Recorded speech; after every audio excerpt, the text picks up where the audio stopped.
Hey, it's Jessie. Today we're gonna do a book tag, the newbie book tag. I realized I never really did an introductory video and this just seemed like a nice way to start.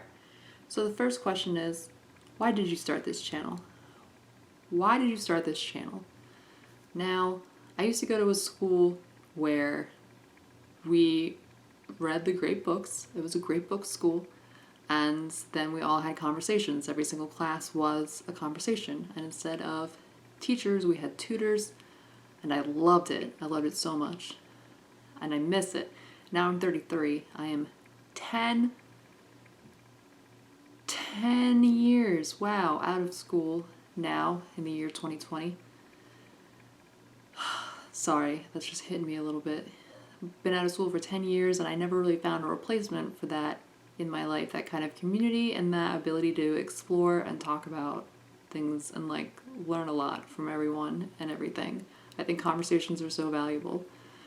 So I started this channel as a way to kind of get a little bit of that back in my life. Number 2, what are some fun and unique things you can bring to Booktube?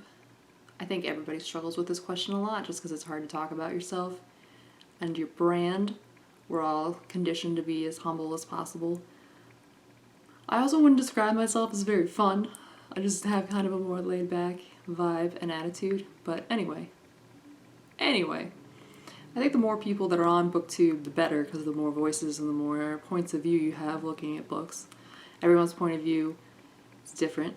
Mine's different from everyone else's. And I think that in itself is a valuable contribution. The aura's behind me again. So that's the unique thing I bring, is my unique point of view. I read a lot, think a lot, and then I cogitate and expel my thoughts. That's what everyone's doing, but everyone's doing it in their own way. Number 3. What are you most excited for about this new channel? I'm most excited for finding new books, learning new things, and realizing things about the books I'm reading that I wouldn't have realized without doing the effort to make a video and see other people's videos and interact with commenters. I think that the conversations that I am used to having 10 years ago after reading a book was so crucial to my like fully understanding and appreciating the book. So I'm looking forward to having a way of getting that in my life again. Number 4, why do you love reading? This is a hard question. I don't know the answer to it. I think I've always loved reading. Like, I have memories of being like 4 and I knew 3 words and I would pull books off my parents' bookshelf and like read the word can and the word said and not get anything out of it other than that. But I love being able to not be looking at a screen, to be immersed in another person's perspective and way of thinking, even if it's bad. And I love the way of getting outside of myself and outside of my own head that reading affords me. Number 5, what book or series got you into reading? I think my parents just got me into reading because they were always reading and I, like most kids, wanted to do the things adults were doing. I remember reading The Babysitter's Club. I loved The Babysitter's Club. I read it when I was like 9 and later learned that that is not what 13-year-old life is like. But there you go. I read Tamara Pierce, The Lioness Rampant. I love those. I don't read a lot of fantasy now, but at the time that was very important to me. I read Everworld, which is a K.A. Applegate series that you should not revisit if you have fond memories of it, just because it doesn't age well and it's kind of weak. But at the time it like blew my mind that all the gods from all the different ways of worshipping were together. They were like Greek gods, Norse gods, Egyptian gods. I found that amazing and like totally clever, and I inhaled those books. So those got me into reading. I think I also appreciated reading because at the time, like, I didn't like a lot of things that were on TV. Now I also get a lot of enjoyment out of watching like series that you can find on Netflix really easily, but at the time, like, if something good wasn't on the 2 channels I watched, then I was just SOL for TV. Books, you got them. You pick them up, and there you go. Question 6. What questions would you ask your favorite YouTubers? This says Booktubers. I would ask, where do you get your ideas? No, I would never ask anyone that. I would just ask what they feel they get from it versus what they put into it, and if there's anything they've learned that I should in turn not do. Because I think a lot of times you just go in head first and make a lot of mistakes. So I'd always like to know what mistakes other people make so I can avoid them and make brand new mistakes. Question 7. What challenges do you think starting a Booktube channel will be the hardest to overcome? So another reason I specifically started a Booktube instead of just like a blog is because I sometimes get nervous articulating my thoughts, like as I'm saying them out loud. I second guess what I'm saying and why.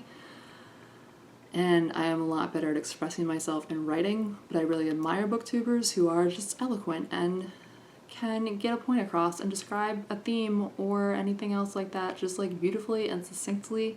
And I think the only way I'll get there is with practice. But at first it's going to be a challenge. But a good one. One that I anticipate and one that I think I'll definitely gain a lot from overcoming. Question 8. When did you start reading? I already talked about this. I started as soon as I could. I read constantly through elementary school, like a lot of us did. Constantly through middle and high school.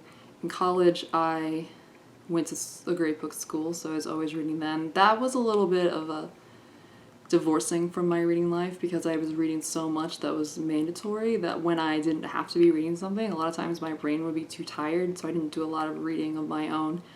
And I actually only knew about classics when I left St. John's.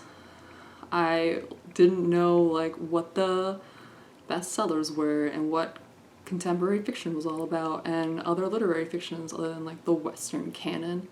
So that was a learning curve because other than that I was just like, I guess I'll read another Jane Austen book, which is wonderful, but I didn't want it to be my entire reading life.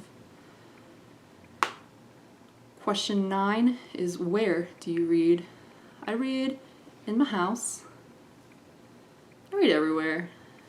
I usually bring a book with me just because you never know when you're going to be stuck waiting for something at a doctor's office, at the post office, various other offices. Shout out to the post office, by the way. You guys are doing good work. And I will read a million books while I wait for you to do your thing and call me up when you're ready at your convenience. Mostly I read in my house. I don't go to like coffee shops. Well, nobody does. It's the quarantine, but even then, it wasn't really my style to like go to a coffee shop and nurse a latte or whatever and read. It seems really great when I see other people doing it, but it never occurs to me to do. So I typically just read in my house. In my bed, on the couch, on the porch, on the back deck, different places. I've talked a lot about where I read now. Number 10, what kinds of books do you like to read? My instinct is to say all kinds, but I know that's not true. I like to read weird books. I like to read literary fiction. I do like to read classics. I like to read feminist books and queer books. I am really picky about genre fiction, where I will read sci-fi and fantasy, but it has to be like excellent. Same with romance or what we call women's fiction. There are some books that I will read and love, but a lot of it I'm just like unbearable. I can't handle it. Got a text. And I like to read, weird books is probably the best answer. Things that are like written experimentally or have a super bizarre plot or are just strange for any reason and philosophy, and weird books that are secretly about philosophy. Alright, that's the whole tag. Nobody tagged me to do this. I'm not going to tag anyone to do this. I think tags are best when they're done organically and you just decide I want to talk about these things, so I'm going to talk about them. So if you want to do this tag, do it. It's really fun and I want to see your answers. Let me know if you do it from seeing this video, and I'll see you again in the next video. If you can, please like and subscribe and leave a comment if you have anything to say about any of my answers. I think that any of them need work because I am trying to improve, as discussed earlier. So I'll see you guys next time. Bye!